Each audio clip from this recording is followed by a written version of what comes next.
Good morning, everyone. The webinar will begin in just a few minutes. While waiting, I do encourage you to download the handout available to you under the Handouts tab on the control panel. It summarizes today's presentation. And while we wait for the webinar to begin, we do have Bob Jewell with us. Bob, the question of you, with many organizations continuing to work remotely, how has the nature of decision-making changed? Great question. First of all, the amount of decisions being made has gone up like tenfold as a result of the pandemic, as companies are having to do all the changes and try to accommodate what this new workplace is going to look like. And then, one of the things I feared would be we might see a lot more what I call authoritative decision, where only one person is making it and not getting input, because you just can't walk down a hallway these days and or call a meeting where 4 or 5 people can get together, or even have an informal gathering where you can get input. And to set up that, becomes a Microsoft Teams or Zoom process that but so I think one of the things I'm seeing is, and this discussion actually came up in LinkedIn this week, was, a lot more authoritative decision making because of the inability to rapidly get people together or walk down a hallway and get 2 or 3 people's input before you make a decision.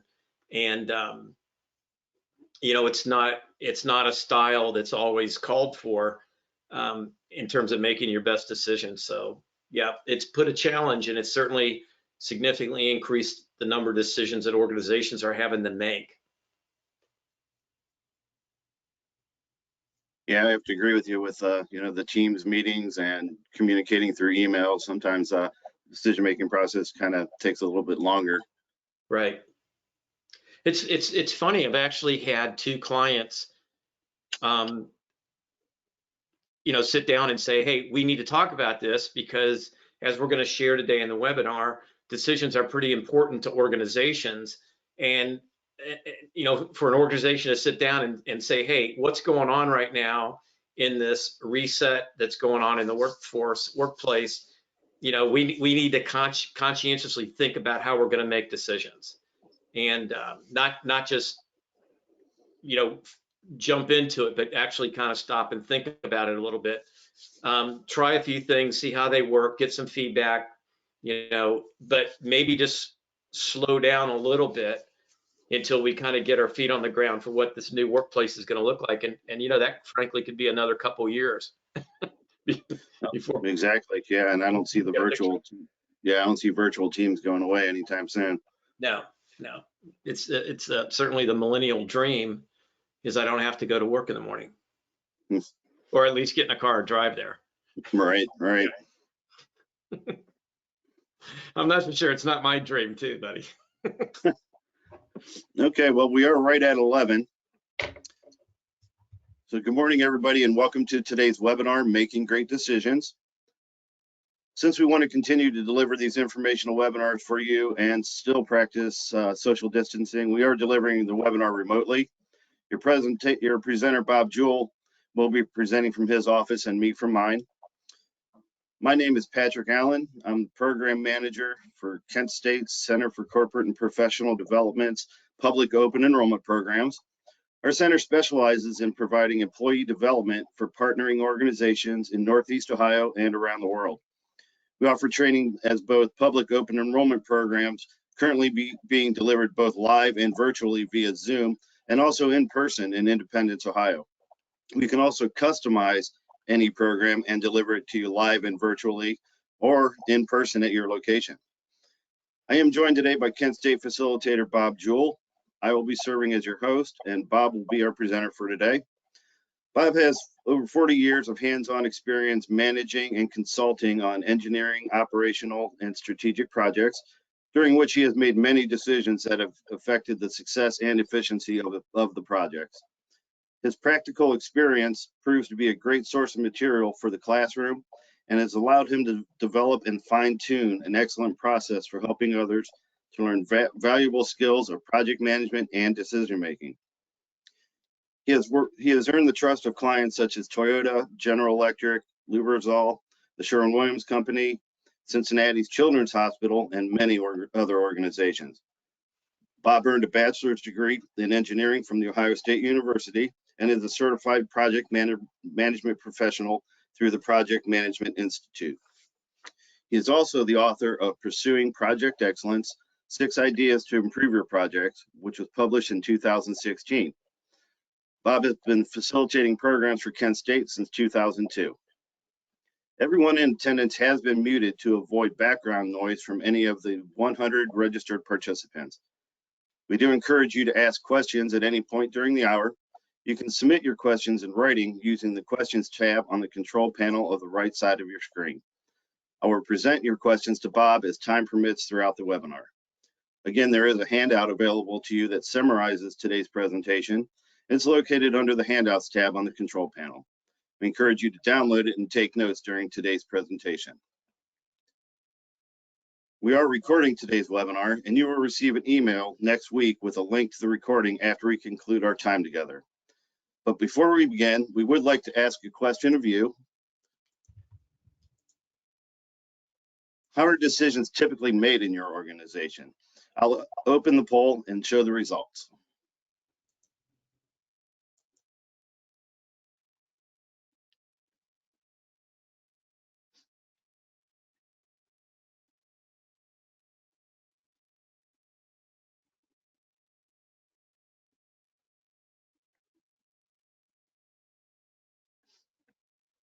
Okay, it looks like a lot of you are voting, so let's give you a few more seconds and then I will show the results. Patrick, I forgot. Couldn't they see the results? Yeah, I'm showing it to them right now. Very good. Very good. Okay, so it looks like at 58%, bosses make all the decisions. 22% by the individuals who will be impacted by the decision. 14 use a committee process, and 6% are not sure. So, That's good. So That's yeah, good. So with that, I'll go ahead and turn it over to you, Bob Jewell. Well, good morning, Patrick. Thank you. Good morning, all of you that have joined us.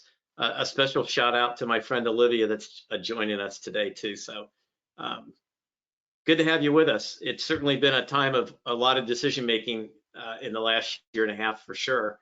And a topic that's not often on a lot of organizations' radar has very quickly joined the top of the list of skills that people need to figure out how we're going to do this. So I just thought I'd start off with a quick, why decision making? Why even look at it? I do a lot of benchmarking with a lot of companies and organizations that really keep good track of what's going on in the management ranks and leadership ranks. And Google's Great Manager and Gallup study called It's the Manager both identified making great decisions as top leadership skills. In fact, Gallup put it at the top 2. And any of you that are familiar with Gallup knows they have probably some of the best mined workplace data that I've ever seen. And Google, of course, doing a great job keeping track of what causes great managers and great leaders at their organization. They put decision making in their top 5. So it's just one of those topics we don't spend a lot of time talking about. We spend a lot of time doing it, but it's funny, only generally in a top MBA program may you find a program on decision making. And I'm really proud that we've been offering one for, gosh, Patrick, almost 20 years now through Kent State, and still a very popular program. So I just wanted to start off with a quote from Daniel Kahneman. Daniel Kahneman wrote a great book a few years ago. Called authored a book called Thinking Fast and Slow. So if this topic that we talk about today catches your attention, I definitely would recommend that book. I love this quote from the book: organizations are decision factories. And that's really what organizations put out. I mean, Jack Welch, back in the days when Jack was running General Electric, often said, there's no ROI until there's an ROD. So there's no return on investment until we make a decision. What product are we going to be in? What service are we going to be in? Who are we going to hire? How are we going to expand the business? How are we going to grow? How are we going to deal with the pandemic? How are we going to deal with this reset and renegotiation that's going on in today's workplace? I mean, all of that requires decisions, and that's really what organizations do. They put out decisions. And those decisions end up being products or services that obviously generate revenue and services that nonprofits offer. So I love the quote. I think at the heart of any organization, if you look at it, are the decisions that are made. Obviously, right now, some of the big decisions have to do with hiring and how to deal with the workforce and how to deal with the pandemic. So our objectives this morning are understand some common bias associated with decision making, because obviously humans are involved in decision making and bias comes along with humans. Identify some ways to avoid these bias and understand the important elements of an effective decision-making process. So I just wanted to start with a definition of a decision. You can probably read hundreds of these definitions, but this is kind of one that I've settled on. It's a choice that you, or possibly with the help of others, make about something that results in a course of action taken. Pretty straightforward. Not a lot of room for debate on that definition, I would think. So I'm going to throw a question out to everybody, and you can kind of just answer this in your own mind. It's just a simple math question. If you want to type in your answer or submit your answer to Patrick, you're welcome to do it. So here's the scenario. It's pretty simple. You've got a baseball and a bat that cost $1.10 in total. The bat cost $1 more than the ball. So obviously, how much does the ball cost? Patrick, let me know if you get any answers on that. We have one. What's that? 5 cents. 5 cents. Okay. I think somebody that's gone through your program, actually. That could be. Any other guesses? Not yet. Okay. Well, this is an example that's actually used by psychologists that measure and study decision making, because most people will look at this and say the ball costs 10 cents. And obviously, if that was the case, the bat would have to be $1.10 to be $1 more, and the combined price would be $1.20, not $1.10. But it's an illustration of a bias that exists in the human mind. So let's talk a little bit about the two systems in the human mind that affect or impact decision making. And I'm not going to get into the anatomical names. If you're interested in that, I can certainly give you some good references. But most psychologists and people that study decision making just call them system 1 and system 2. So system 1 is a very quick and automatic, very intuitive and impulsive. It's a conclusions first, then arguments, and it takes over in emergencies, and that's good because you don't want to be doing a lot of analytical thinking in emergency situations. System 1, by the way, in our brain is on all the time. It only really shuts down during a sleep period. Otherwise, the minute we wake up, system 1 is on. It's on all day. System 2, as you can tell by the description, is literally the opposite. Where system 1 is automatic and quick, system 2 is very controlled and slow, very logical and analytical versus intuitive and impulsive, capable of very deliberate choices, and it takes over when system 1 doesn't have an answer. Now, one of the interesting things that people find in their studies of human brain activity is system 1 usually always has an answer, even if it's wrong. So in that first example where the bat and the ball, a lot of people will just come out with 10 cents. And they'll think about it for a minute, and then they'll realize 10 cents isn't the right answer. But system 1 said, this is simple math. Bob used the word obvious. So, geez, let's do it. It must be 10 cents. And they find out that answer is wrong. Actually, the correct answer would be 5 cents. So there are some decisions that we want system 1 involved in, for sure. And I think you can appreciate that there's some decisions that you would want system 2 involved in. But the problem that exists is system 1 doesn't invite system 2 in. So we've got to somehow consciously bring system 2 into the decision making. And probably the best way to do that I'm going to walk you through today is have a process. Because you can appreciate system 1 isn't much of a process portion of the brain, but system 2 is. So if you can bring a process into decision making, that process should blend in system 1 and system 2. Again, if you're in an emergency situation, system 1 takes over, hopefully does the right thing. But admittedly, we've seen situations where people are in emergency situations and system 1 doesn't tell them to do the right thing. They freeze instead of moving when they need to move, or they follow a crowd that's going in the wrong direction. So We just have to combat these two systems in the brain when we're making the decisions. And again, if you're going to make great decisions, you would want to bring both of these together, because system one, intuitive, and is good. We want to bring our intuition into decision making, but we don't want to kick out logical thinking and analytical thinking. Again, obviously, unless it's an emergency situation and you got to make a decision pretty quick. So just a quick example, if you're driving down the highway and a car's coming at you and you in your lane, you don't want to start doing coefficient of friction calculations and speed calculations and acceleration. You just want to get your foot on the brake and steer out of the way. So system one takes over, does that.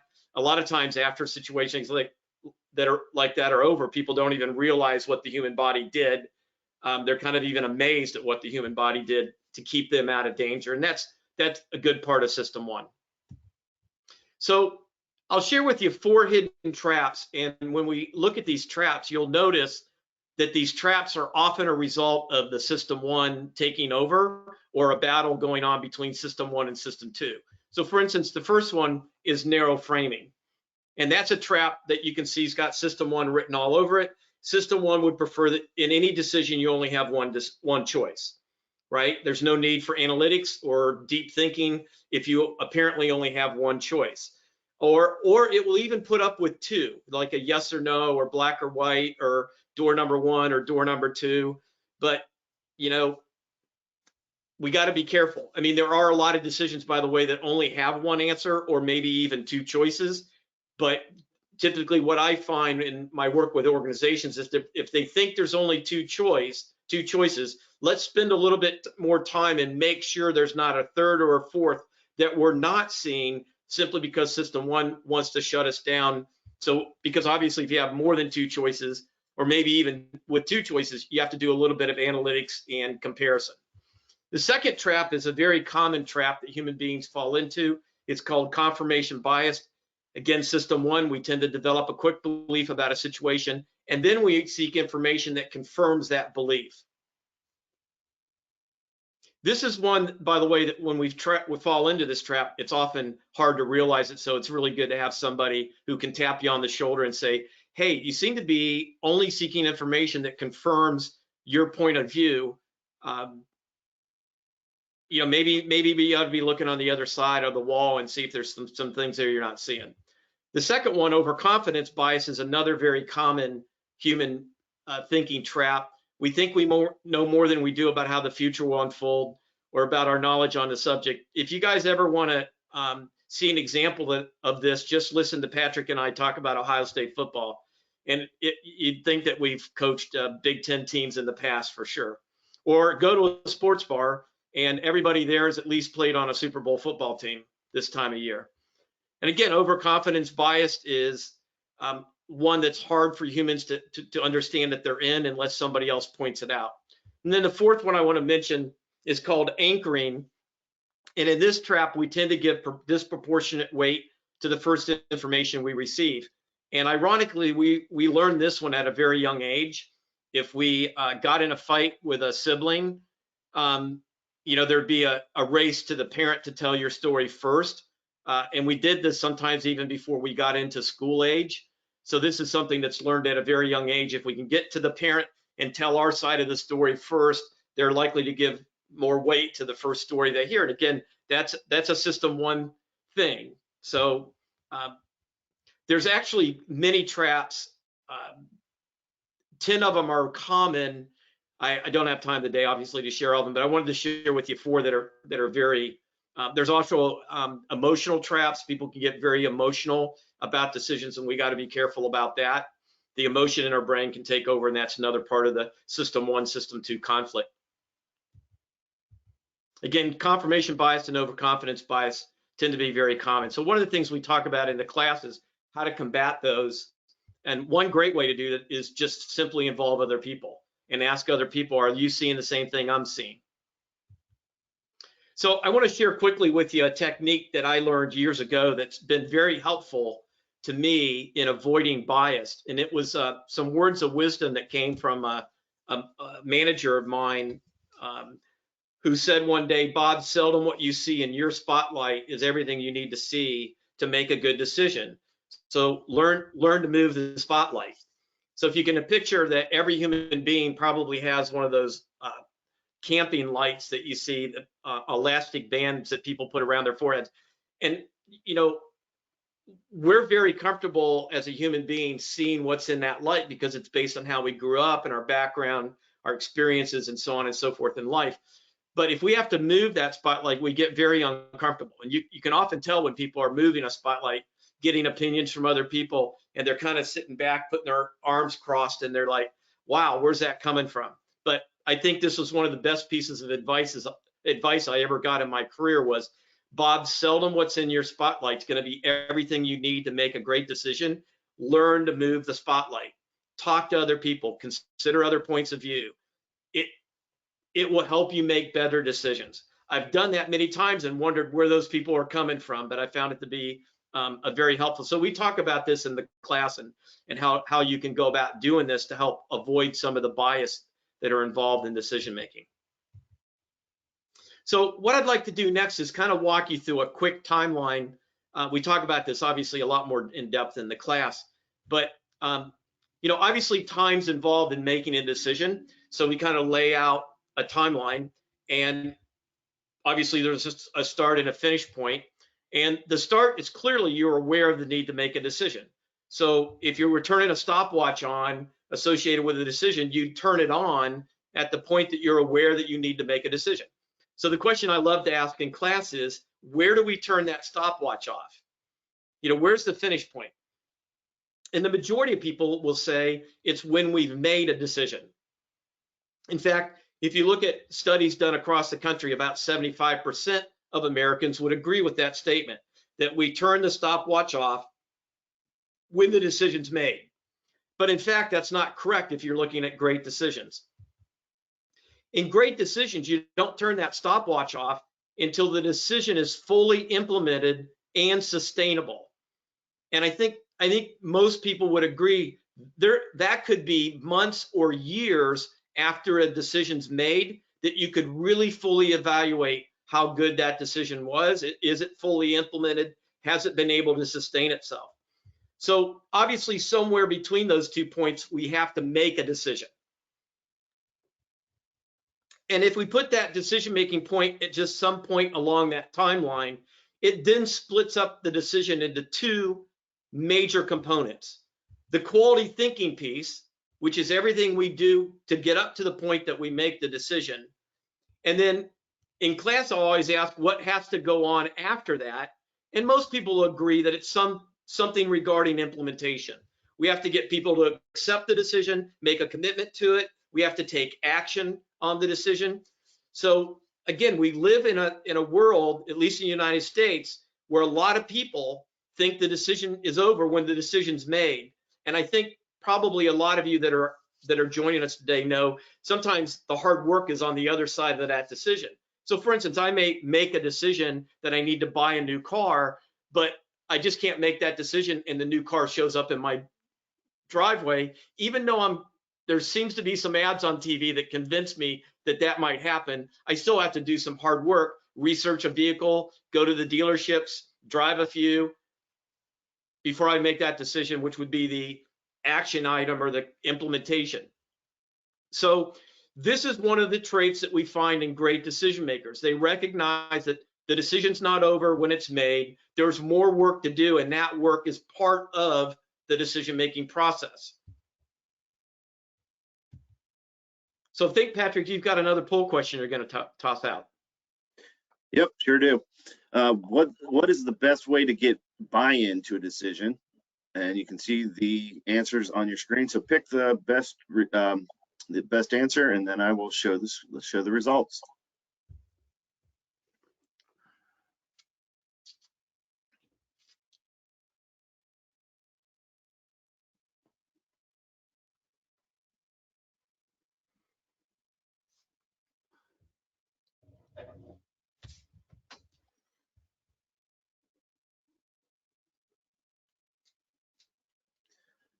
All right, just a couple more seconds.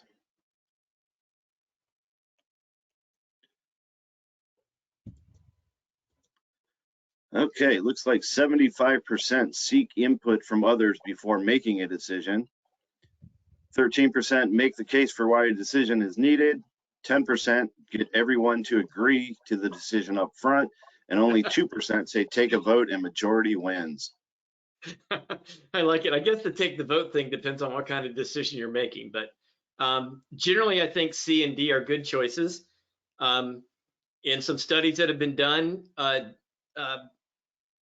both prove, make the case for why a decision's made it, especially if the decision impacts a change that needs to be made. Some work done by a guy named Dr. Paul Nutt, who went into organizations many years ago and studied about 400 decisions, found we're just not good at making the case, especially when the decision involves change, why we need to make the decision. And I know probably everybody's joining us has heard at some point, after a decision's made, somebody says, I'm not even sure we needed to make a decision. So yeah, that, and I think no doubt seeking input from others and doing that in a good way before making a decision. So one of the things that I share in the program is that there's different styles a manager can use to make decisions, and that style depends on the circumstances of the decision. And one of those styles is you just make the decision by yourself. There's no need to get input. Another style is you make the decision, but you get input from people before you do. A third style is you get a bunch of people in the room and get input from those people before you make the decision. So in those first three methods, the manager, the leader, still makes the decision. But notice that two of them, they engage people before they make it. Then the fourth style is you get the group together and the group makes the decision via consensus. And we talk a little bit in the program what consensus is, because a lot of people think consensus is a majority vote, and that's wrong. It's everybody in that room needs to agree. So if you've got 10 people in that room involved in the decision, to reach a consensus means all 10 people, much like a jury would in a courtroom with 10 or 12 people, everybody has to walk out of that room and support the decision that's going to get made. And obviously in that case, you don't have any problems with implementation unless there's some physical barrier or material barrier in front of you, because obviously everybody's bought into the decision in consensus, but it often takes longer. And as we were talking about, Patrick, at the beginning of the program, in the virtual environment, it's often very difficult to pull that off. So I just want to share quickly some criteria involved in any great decision-making process. Clearly, one of it's got to be a process that focuses on what's important. I think, again, everybody can appreciate there's a lot of noise that's often associated with decisions. And so, one thing that a great decision-making process should do is start to filter out the noise that's not relevant. Two, it's got to be logical and consistent. Another way to write this would be, it's got to involve system one and system two. So bring in logical, bring in intuitive, bring in consistency. I'm sorry, I had that as number 3. Blends analytical with intuitive. System 2 with system 1.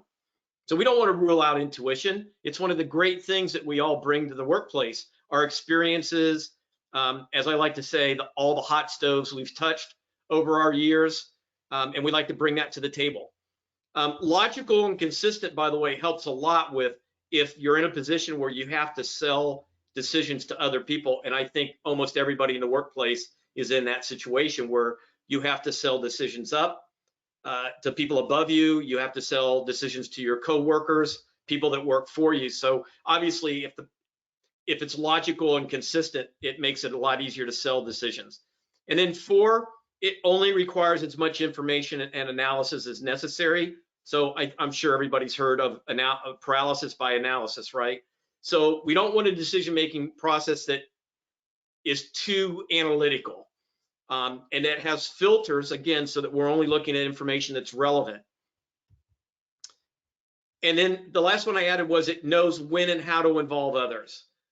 So, some people will lean towards we should always involve people in decisions. That's not necessarily true. There's some decisions that are warranted that one person can make them with no input.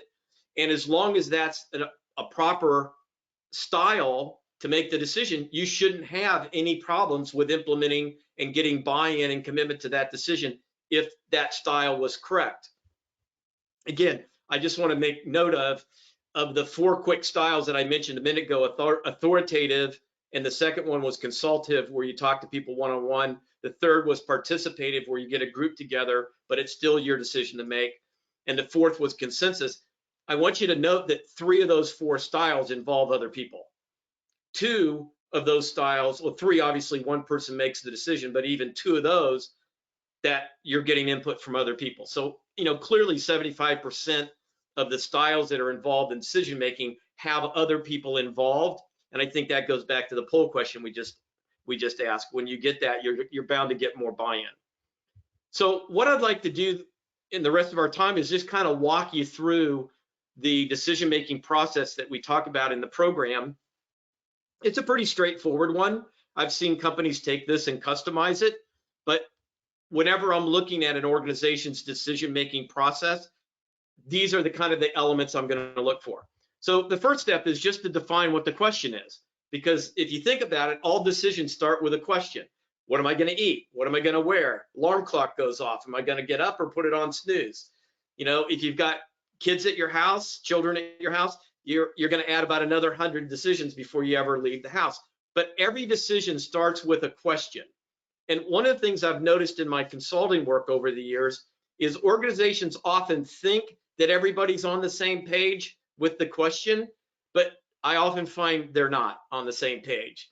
And that means if 10 people are in the room and all 10 of them have different questions that they think a decision needs to get made on, then you obviously aren't off on a good start. So define what the question is, write it out on a piece of paper. That's very helpful. The second step is to then specify, what do you want to achieve by answering that question? Now, it's hard because people want to start answering that question almost the minute that it's written, but notice that step 2 isn't answers. Step 2 is, what are you trying to achieve by making this decision or by answering the question? And this is where we lay out about 2 to 3 to 4 to 5 objectives. If you like the word goals, that's fine. If you like the word outcomes, that's fine. I don't get hung up on the terminology, but what are we trying to achieve by answering the question? And these 2 steps over and over again are found to be the 2 most important steps in making great decisions, and they're referred to as framing the decision. And frankly, we're lousy at it. Most of the time, we assume everybody's on the same page as to the question, and we immediately jump right into answers. I've sat in meetings, I know everybody joining us today has sat in those meetings where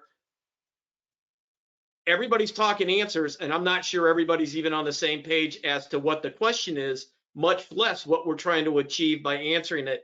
And those represent huge filters before we start generating answers. So when I get a chance to work with leaders in organizations, we're constantly working on framing the decision. Before you come up with answers or possible answers, give me the frame. What's the question? What are you trying to achieve? By the way, just a quick thought about those objectives. Some of them, most of them are probably going to be short term, but I always like to challenge somebody and say, are there any long-term objectives that you would like to achieve that may not be able to be achieved right when the decision's made, but over a longer run, you'd like to see those objectives? So I kind of like the idea, and I think somebody mentioned, Patrick, in one of the questions that they submitted prior to the class, the use of the acronym SMART, specific, measurable, attainable, relevant, and timed. And step 2 in this process is exactly where you put that in. You definitely want to smarten up those objectives, make sure they're specific, make sure they're measurable, make sure they're attainable, because what good would be to set objectives that aren't attainable, relevant to our business, and then put a time frame on when we would like to achieve, and then a couple short-term and a couple long-term. Step 3, we're then going to generate possible answers, because now we have 2 huge filters in place. The only answers we're going to consider are answers that are relevant to our objectives and our question. If they're not relevant, we don't consider them. And this is where getting people involved can be very helpful. Getting people involved in step 2 and having people even evaluate what your question is that you've written down in step 1 is a great way to involve other people. Step 4, we're going to evaluate those answers and make a decision. So in that timeline that I laid out for you a few minutes ago, obviously step 1 and through step 4 are the quality thinking steps. Define the question, what are we trying to achieve, possible answers, evaluate those answers and make a decision. So step 5 is pretty obvious. We need to put an implementation plan together. All right, we've made the decision, but how are we going to make it happen? Who do we need to involve? What are the activities that are involved in implementing it? Obviously, we want to lay out some timelines to check metrics. So for instance, if I've made a decision about how to reduce defects, during step 5, in my plan, I need to be checking that what we're doing is actually reducing defects, that we're actually achieving or we're moving towards achieving one of the objectives in step 2, which in this case would have obviously been reduce defects. And then all we're going to do in step 6 is simply assess the results. And in that step, we're just going to go back to step 2 and say, here's the objectives that we said we wanted to achieve. And in step 6, after we've implemented or during our implementation, we're simply going to ask, are we achieving those? And again, I go back to there's many decisions that we can't see the results of immediately, that it may take months or even years for us to understand and be able to measure the results. So that means that a decision is in play for that long a period of time. We've got to continue to evaluate and implement and check and see if that decision's moving us in the right direction. So generally, that's the responsibility of the person that made the decision. So I know when I was a manager and leader in organizations, that was something I was working with my team a lot. You know, I'd be following up with decisions they made, asking how they're going. Have we seen the full results yet? If we're not seeing the results, what are they doing to make midstream corrections in the decision? I'll just share a quick story here.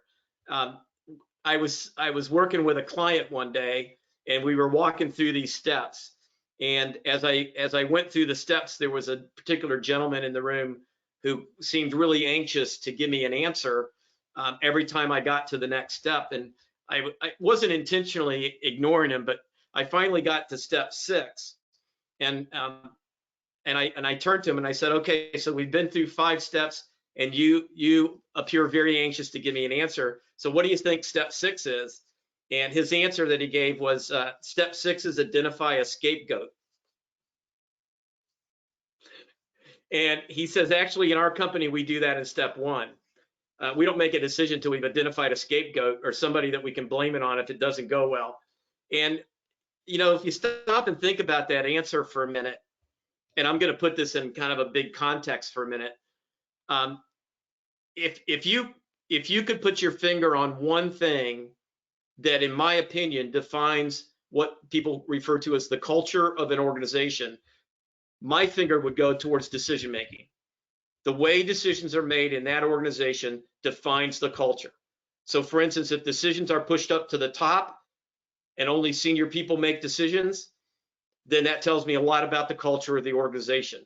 On the other hand, if decisions are pushed down to the people that have to live with the consequences of those decisions that they make, that tells me a lot about the culture. If you live in a culture where you're trying to identify scapegoats before you ever make a decision, that tells me a lot about the culture of the organization, right? And the bottom line is that's going to cause people to be very scared of making decisions. And I've walked into organizations where I can tell people are scared to make decisions. And I know why, because they've been punished as a result of making bad decisions. Instead of being taught that bad decisions are often some of our best opportunities to learn, they're and I mean punished with quotations around it, but all that does is create a fear around decision making that is not a good thing, obviously, in organizations. I mean, one of the great things about all decisions in life is it's our bad ones that end up being some of the greatest lessons that we ever learn. And if that's true in life, I don't know why it wouldn't carry over into our workplace We're not always going to make and hit home runs. Sometimes we hit singles, sometimes we strike out. You know, even the best guys in baseball that hit all the home runs usually lead the league in strikeouts. So if you can learn from your strikeouts, and a great way to do that is have a process, right? Where if the decision doesn't go well, you can walk back into the steps and say, hey, did we define the question wrong? Did we not specify the right objectives? Did we not engage the right people in the decision? Did our risk analysis during step 4 wasn't very good? Or maybe 1 through 4 were really good. We failed at implementation. We didn't get the right people involved, or we didn't line up the right resources. So I've seen many decisions that go really well on steps 1 through 4 end up failing because of the poor implementation of the decision. And frankly, I've seen some less than stellar decisions made in steps 1 through 4 that end up being very good because they were well implemented. So, you know, implementation can sometimes cover up where our quality thinking is maybe not the best, but if we do a really good job of implementing, and I think of all the ads that we see on TV, right? Buy this and buy this, and you know, those ads are what convince us as consumers to go make a decision. And I'm sure many of you have made those decisions and then thought afterwards, wow, that product wasn't as good as the Super Bowl ad, which I guess will be coming up here in a matter of a couple of weeks. So this is the process that we talk through in the program, and we use a case study that's kind of a real world case study that people in the program can relate to, and then we kind of walk through these steps so that they can understand how to utilize these steps. And then if you had to sell your decision to somebody else, what better way to sell the decision than to walk through the steps that you took? You know, was this the right question? Were these the right objectives? You know, did I engage the right people? Was our implementation plan good? So we can build, you know, literally our whole day program. And back in the days when I was teaching this as an MBA class, we built a semester around looking at these 5 steps. And again, 6 steps, with the emphasis on step 1 and 2, frame the decision. So Patrick, I went through that, and I wanted to open up the floor because we've got a lot of people joining us, and see what kind of feedback and questions people might have about the program itself, or about some of the things I've mentioned this morning about decision making. Okay, sure.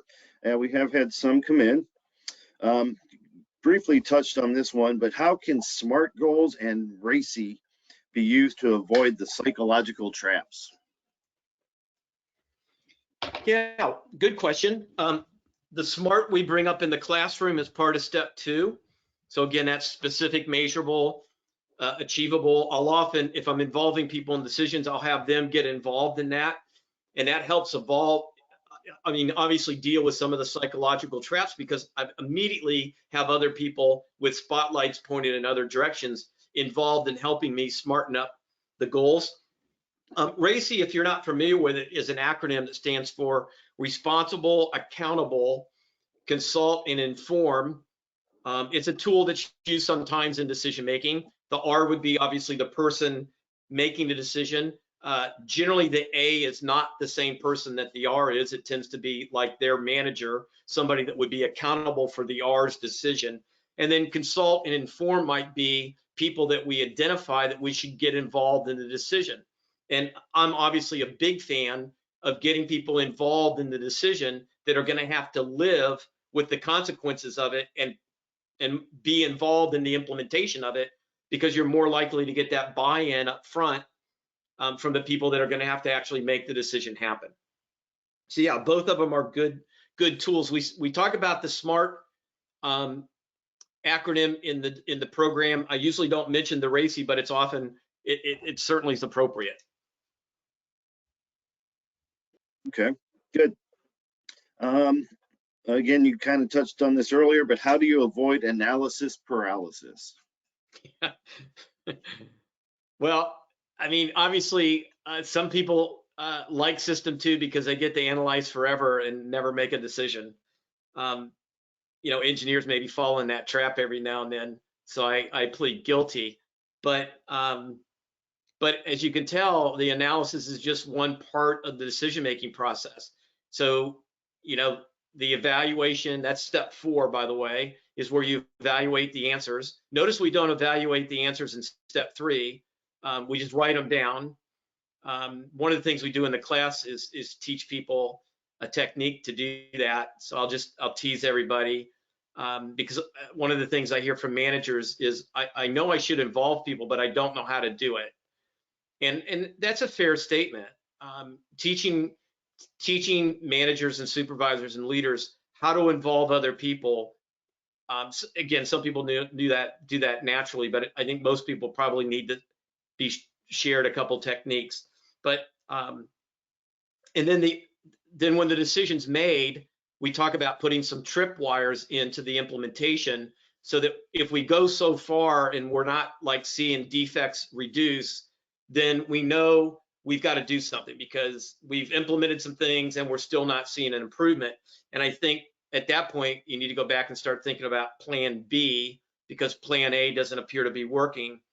You know, and those are the techniques that kind of help avoid spending too much time in analysis, because there's really not a good answer to how much time is enough, especially if you're looking at decisions that have a lot of financial implications or a high level of risk. You know, there's some decisions that require a little bit more analysis, but at some point you need to move forward and make the decision. Okay. What is the best way to decide which decision to go with when you have a hard choice to make and neither seems like good options?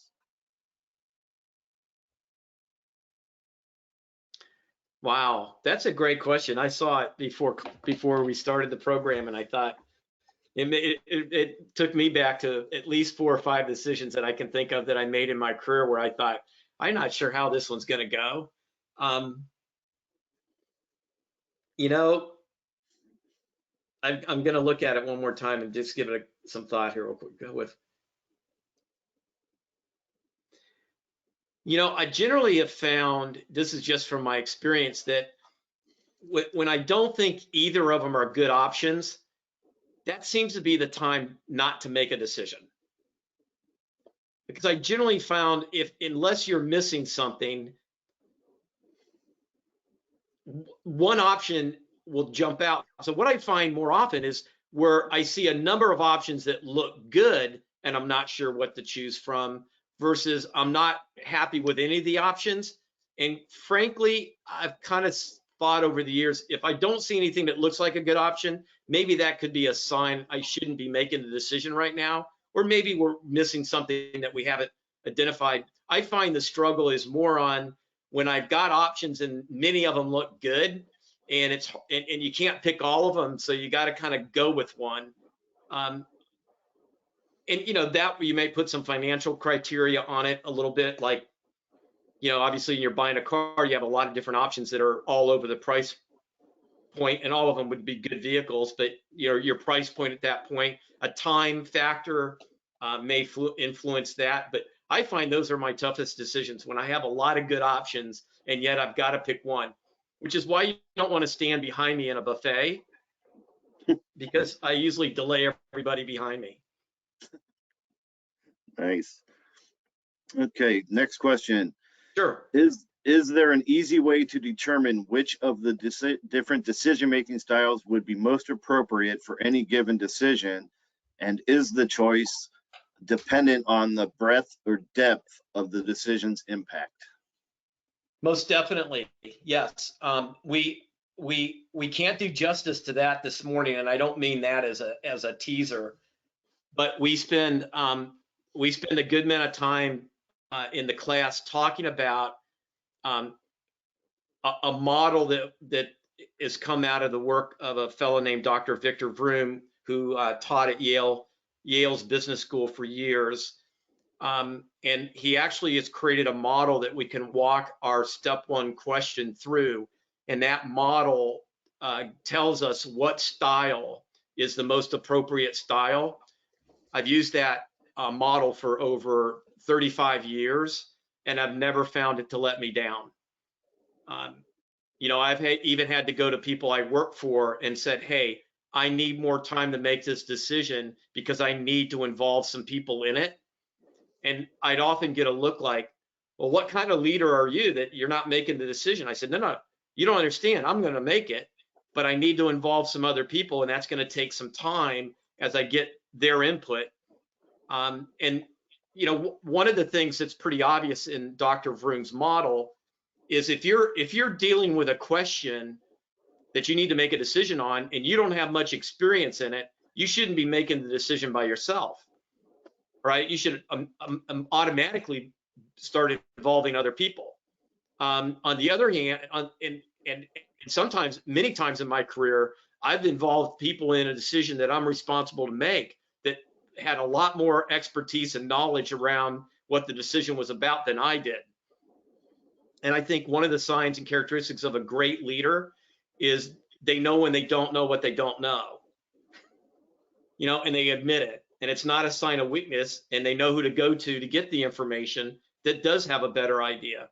So yeah, I wish we could spend more time walking through that Vroom model, but we do in the class. And if you look at the reviews that we get at the end of the class, a lot of people comment on how valuable Dr. Vroom's model is in the material that they learned during the class. So sorry for making that a big tease for you, but you can always search Dr. Victor Vroom on Google and come up with some of the articles on the work that he's done. But it's some of the best stuff I've ever seen. Okay. And by the way, Patrick, that's a big aha for people in the class, because I don't think, at least from my experience of the many times that I've taught this, both with the one-day program at Kent State and in multitude of MBA semester classes that I've taught it, a lot of people have never been taught that there's different styles. In fact, their concept of styles is good and bad. Those are the two styles involved in the decision making, right? And they kind of like, wow. So there's like, authoritative, I make it by myself, no input. Consultative, I make it, but I get input from, like, on a one-on-one basis. Participative, I make it, but I get input from a group. Consensus, obviously the whole group makes the decision. And Dr. Vroom's model is very good at pointing in the direction of which style, and that model uses 7 factors that you hold up against the decision question. And it's kind of like a funnel. You start out at the wide end of the funnel, and as you answer those questions, it kind of narrows you down to, and then and like I said, in the 35 years that I've used it, I've never found that model to not be correct. And I can't say that about a lot of models, even some engineering models that I've worked with. Okay, next question. How can I stop second guessing the decisions I've made? Yeah, well, welcome to human nature. I think a good process helps you avoid that, because in step 5, when you're at implementation, you're obviously checking to see if the objectives that you set in step 2 are being achieved. If they're not, it's pretty clear you need to go to plan B. I generally don't find that people answered the wrong question. It's rare that happens. It's usually something they looked at in step 3, some answers they didn't consider, or maybe they misevaluated. So plan B normally is just go back to step 3, look at some of the answers that you considered but didn't go with, and maybe the answer's down there. Maybe something happened during implementation that you didn't anticipate. I'm saying, maybe like a pandemic or something, or a supply chain disaster. But yeah, I think a good process, and there's nothing wrong with second guessing, by the way. There's really not, as long as it doesn't go to the extreme. I think it's human nature to second guess decisions, especially the ones that didn't turn out well. But if we have a formal way to go back and do that second guessing, then it's like everything else in life, we can improve it continuously by having a method to go back. And listen, I've made some very bad decisions in my career, some of them that cost lots of money. But the good news is I was able to go back and evaluate those and work around and figure out what I did. And sometimes I have to tell you that I've walked away from that evaluation and said, hey, There's no way I could have controlled what was happening. A pandemic came up that I had no anticipation of, or a technology came up, or an event came up that I was not aware of at the time we made decisions. So one of the things I emphasize in the program, Patrick, is for people to journal decisions, because if you make a decision that you won't truly be able to measure for 2 or 3 years down the road, then you're going to forget what was available to you at the time you made the decision, right? And by the way, there's another bias there. It's called hindsight bias. That's those people that always tell you, I told you so, I told you so. And then when you go back and look at your journal, you have no notes of where they told you so. So, nope, second guessing's good. Just don't want to go over the deep end with it. And I think having a good process allows you to go back and formally evaluate, which is my preferred term over second guessing. Go back and evaluate, and then improve your decision making. Someone's asking you just to repeat that Yale professor's name. Was it Victor Vroom? Yeah, it's Victor, V-I-C-T-O-R, Vroom, V-R-O-O-M. V is in Victor, R is in Robert, O-O-M is in Mary. Okay. Yeah. One last question. Sure. Is eeny, meeny, miny, mo an effective decision-making process? Well, I can almost guess where that came from. No, I joke when we talk about the 4 styles that people can use to make decisions. I have a slide where I joke that, some people think the 4 styles are eeny, meeny, miny, mo, which is humorous, but not obviously the correct answer. Okay. All right. Well, that does conclude our time together. We would like to thank you for attending and encourage you to register for Bob's full program, which will be delivered on Tuesday and Wednesday, April 5th and 6th. And that one will be live and virtual via Zoom. And then also the live program will be on Wednesday, May 18th. And that is in Independence at the Educational Service Center. And you can register at our website, kent.edu/your-training-partner. And just to mention, this is also part of our newly revised supervision and management certificate program. So if you haven't seen that yet, I encourage you to go to our website and check that out. Or you can contact us to learn about this program and all the other programs that we offer. Phone number 330-672-3416, or you can email us at yourtrainingpartner@kent.edu.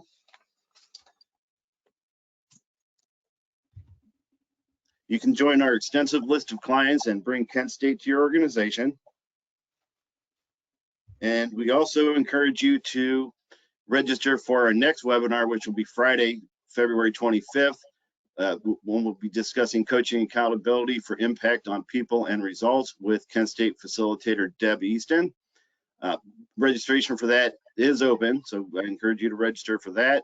And we will provide key guidelines for holding others accountable and how to manage accountability for remote teams. And this time we're going to change it up a little bit and make it a lot more interactive, where Deb will present for about half the time, and then we are going to open it up for a lot more interaction with you. So bring your questions about your individual accountability dilemmas, and you can get the answers from Deb. So that does conclude our time together. So on behalf of Kent State Center for Corporate and Professional Development and our presenter, Bob Jewell, thank you for attending today and have a great weekend. Thanks, everyone.